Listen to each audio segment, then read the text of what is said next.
Last time, we looked at how adjustment layers are used by photographers to make non-destructive changes to an image. To see that video, click here.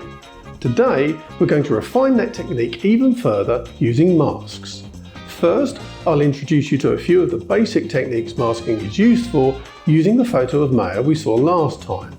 We'll be using masks on this image on layers in Photoshop and by using Adobe Camera Raw, which is the same as Lightroom's Develop module, on an individual layer inside Photoshop too. Double bubble. The files will be available for you to download for practice too. Let's get cracking.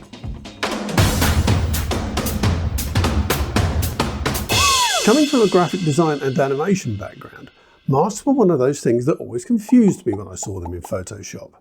I couldn't seem to wrap my head around how they worked. Once solely the preserve of Photoshop, they're now available in Lightroom too, so I thought I'd make this video explaining simply what they are and how to use them. What confused me was this. When you learn Photoshop, the concept of layer stacking one on top of the other is at the core of all you learn. Each added layer is used to change the appearance of the layers below. I couldn't see how adding a mask to a layer made any sense. Surely it would change the layers below too. Well, masks don't work that way. If Photoshop layers work vertically, each affecting the previous layer below, then masks work horizontally, only affecting the layer they're on. Obvious really, but then we all have our moments. Let me show you. There are hundreds of different ways to use masks, but to familiarise you with the concept, we're going to use a couple of simple ones. What we're going to do is first convert the entire image to black and white. Next, isolate the lips and eyes using a mask so that they stay in colour. Then we're going to brighten the eyes. After this, we'll increase the shadows on the skin to return depth to the image. Finally, we're going to add a blue tint to the image, just for the hell of it, and make a final adjustment using curves. Let's go. If you've downloaded my file, you'll see that there's a folder here called Start Your Version here. Make sure My Version is hidden, select that folder and then get started. Very first thing we're going to do is go to the Adjustments layer panel, which is down here, click this icon and select black and white. We're going to make a simple adjustment to this by using one of the default presets in the Properties panel. Click down on that, we'll just select the green filter. What I'm going to do now is introduce you to the concept of masking.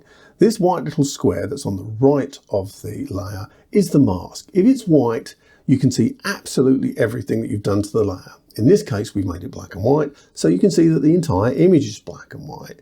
What we're going to do is bring back colour to the eyes and the lips, so we want to mask those areas out. It's a really simple rule to follow. With masks, white is seen and black is screened. What we're going to do is paint on this mask using the brush tool here, and we're going to select a brush from up here on the left hand side. Select a soft round brush, make sure the hardness is 0, and then what we're going to do is just get a small brush, and I'm going to zoom in on the image here. You can change the size of the brush by pressing the hard bracket keys on your keyboard. And what we're going to do is make sure that the brush is black. If the mask is white, the brush must be black to have an effect on it. Down here you can see that we've got our foreground and background colours which are white and black. We are painting on a white mask, so we want a black brush. There's a really useful keyboard shortcut to make sure that you can do this easily, which is X. If you press X, it toggles between white and black. This really saves you a lot of time when you're doing the editing on the screen. And what we're going to do is very slowly just paint out around her lips. And that way we mask the black and white layer, and because the photograph is in colour underneath, we bring the colour of her lips back. That's it. Nice and simple. Now, what if you want to see your mask more clearly? There are two different ways that you can see your mask to help you refine it.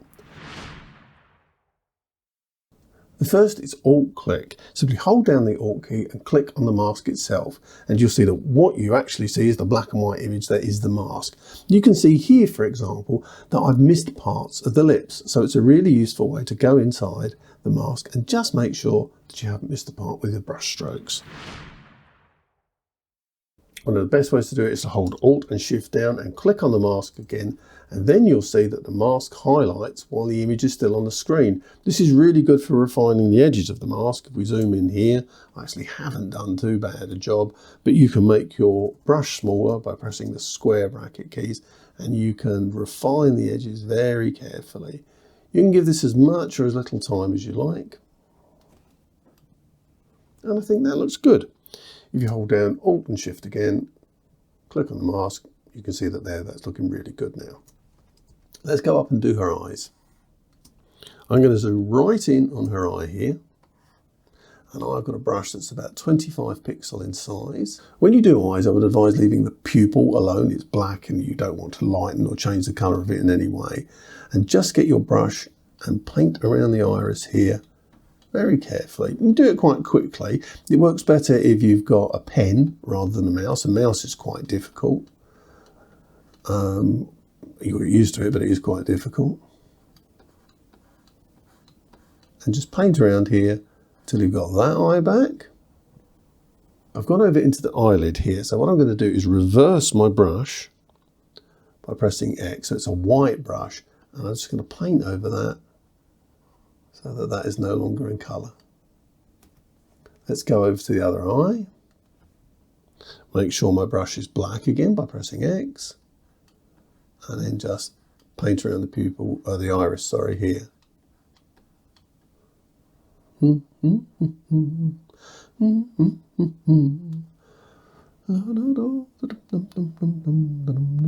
you go, that's it, all done. And that's it, we've recoloured her eyes and her lips. All looks really good. I press an Alt, you can see there, we can make sure that I've missed nothing. Nope, that all looks quite good. And then we can come back out by pressing Alt again. Let's call the mask back up. As you can see, I've got a red mask here, but what if you want to change the colour of it? If you were painting someone in a red dress, trying to cut them out? Well, simply right click on the mask and select Mask Options. Here you can change the colour of the mask to whatever you like. Let's make this one blue. Have to click on OK to see it. And there you go. You can change the mask to whatever colour you like. You can change the opacity too, but it's best if you leave it semi-transparent so you can see what you're working on below as you paint on. So what if when you're painting, you make a mistake and go over the edge like this? It's not a big problem. If you have a history palette open, you can simply take a step back and remove the error like that. Alternatively, if you've been painting a large part and that's the very last thing you do and you don't want to go back and paint the large part again, you simply toggle the brush. Simply tap X and it will become a white brush, and if you paint it on, it will remove it. Simple as that.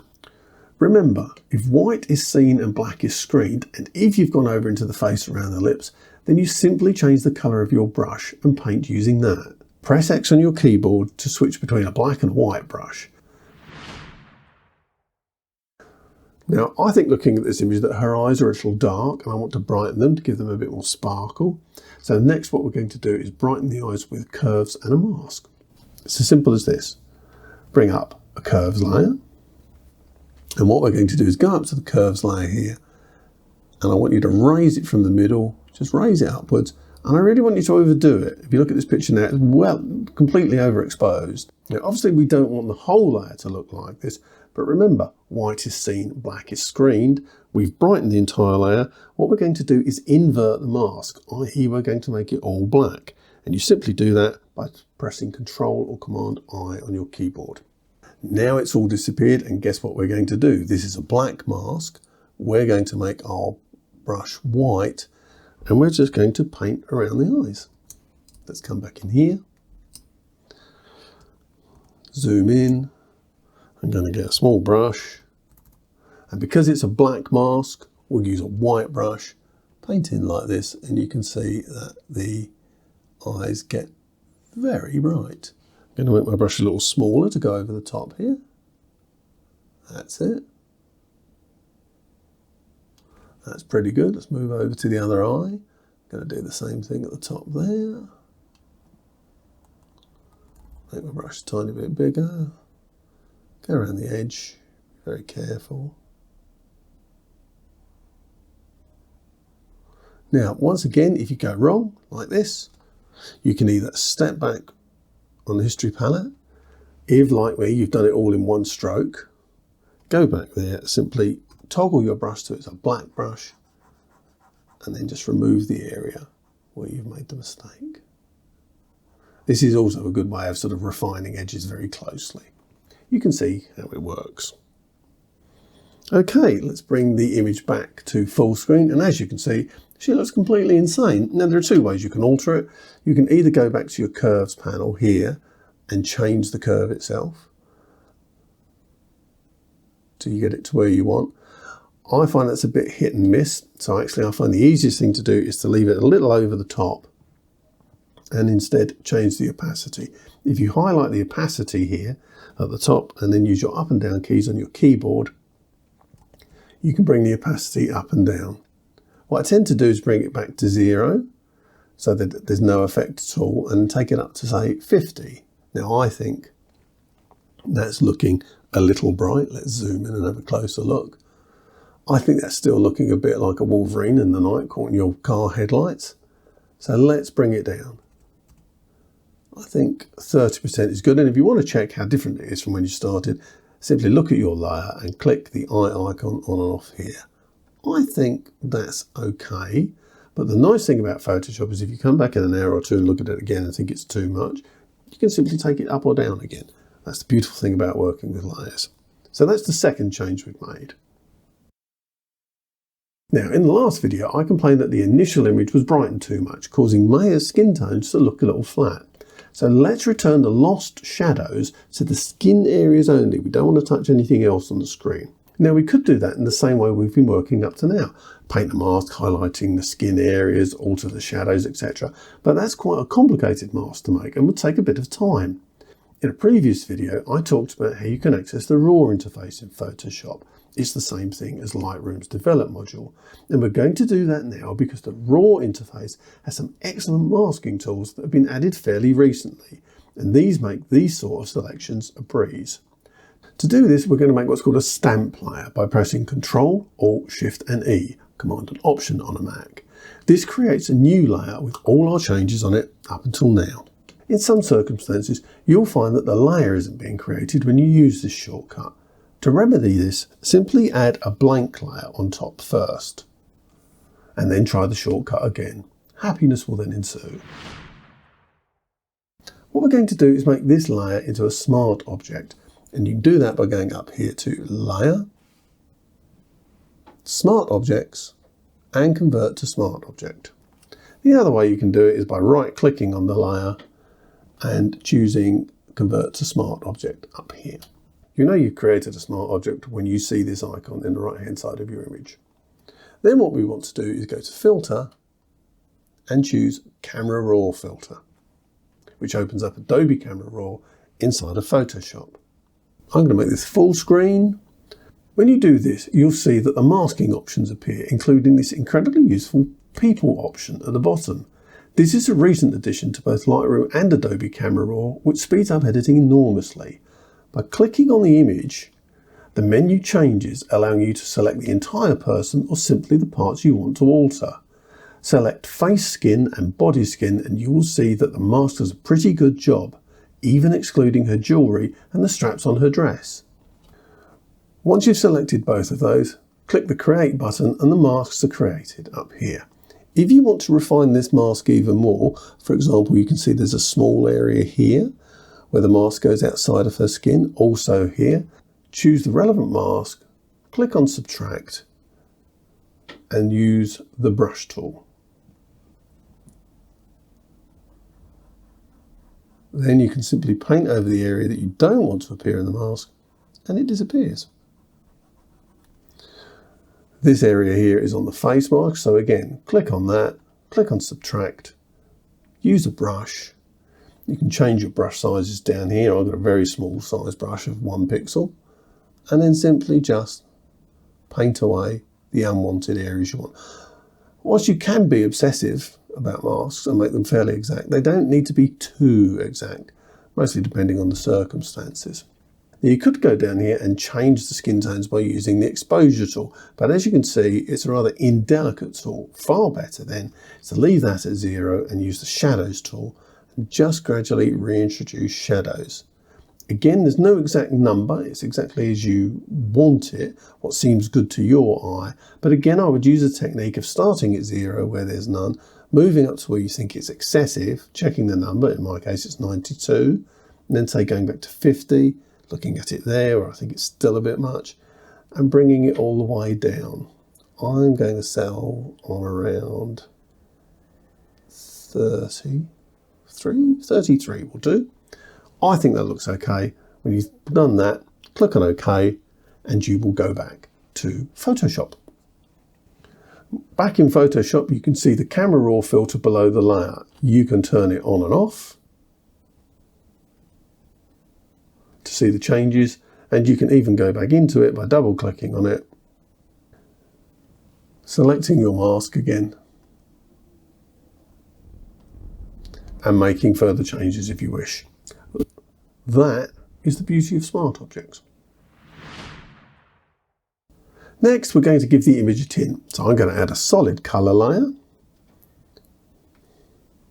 going to pick a nice blue.